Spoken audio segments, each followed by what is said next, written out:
Electricity bill owner के name पर है तो क्या आप जीएसटी अप्लाई कर सकते हो? जीएसटी और फूड लाइसेंस अप्लाई कर सकते हो?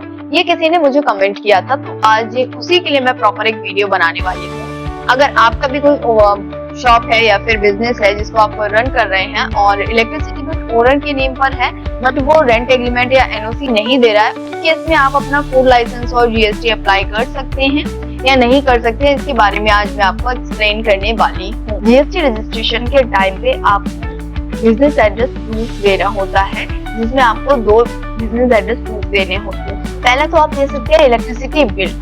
अगर इलेक्ट्रिसिटी बिल आपके नेम पर है तो कोई दिक्कत नहीं होगी, एक ही बिजनेस एड्रेस प्रूफ से काम चल जाएगा। बट इन केस मान लीजिए आपकी रेंट पर प्रॉपर्टी है या फिर आपके फादर या मदर या किसी भी आपके गार्जियंस की है या फिर रिलेटिव की है, तो उस केस में आप एनओसी डॉक्यूमेंट दे सकते हैं। नो ऑफिशियल सर्टिफिकेट होता है, उसको दे सकते हैं, उससे आपका कोई नोटिस वगैरह नहीं आता है।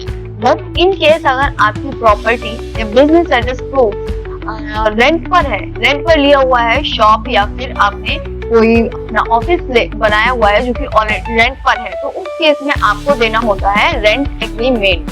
तो रेंट एग्रीमेंट के साथ में आपको इलेक्ट्रिसिटी बिल 2 चीजें देनी होगी फॉर जीएसटी। अगर आपका ओनर नहीं देता है आपको रेंट एग्रीमेंट या फिर एनओसी, तो उस केस में आपको नोटिस आ सकता है, क्योंकि जीएसटी ऑफिशियल क्लैरिफिकेशन मांगेगा तो ऑफ कोर्स वो नोटिस देंगे, और अगर नोटिस का क्लैरिफिकेशन नहीं होगा तो आपका जीएसटी रिजेक्ट हो जाएगा। तो उस केस में आपको ऑलवेज ट्राई करना है कि आपका जो ओनर है वो रेंट एग्रीमेंट दे और आप उसको प्रॉपर रेंट एग्रीमेंट बनवाएं। अगर वो नहीं देते तो आप बनवा सकते हैं और एनओसी बनवा सकते हैं या फिर कंसर्न लेटर बनवा सकते हैं, जैसे कि आप अपना बिजनेस विदाउट एनी नोटिस या फिर विदाउट एनी बरी के कर सकते हैं। चलो अब बात करते हैं फूड लाइसेंस। क्या हम फूड लाइसेंस बिना एड्रेस प्रूफ के बना सकते हैं? तो उसका जवाब है हाँ।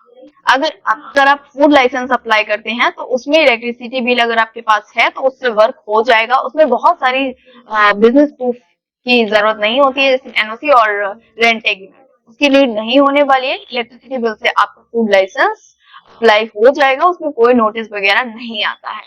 होप आपको क्लैरिफिकेशन मिल गया होगा। और अगर किसी को अपना फूड लाइसेंस, जीएसटी या फिर लीगल रिलेटेड सर्विसेज लेनी है तो ऊपर दिए गए नंबर पर कॉल कर सकते हैं। हम पैन इंडिया में सर्विस प्रोवाइड करते हैं और इसके साथ में डिजिटल सर्विसेज भी प्रोवाइड करते हैं।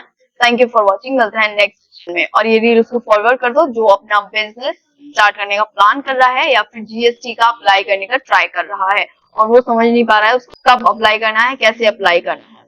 होप आपको वीडियो इंफॉर्मेटिव लगी होगी। मिलता है नेक्स्ट।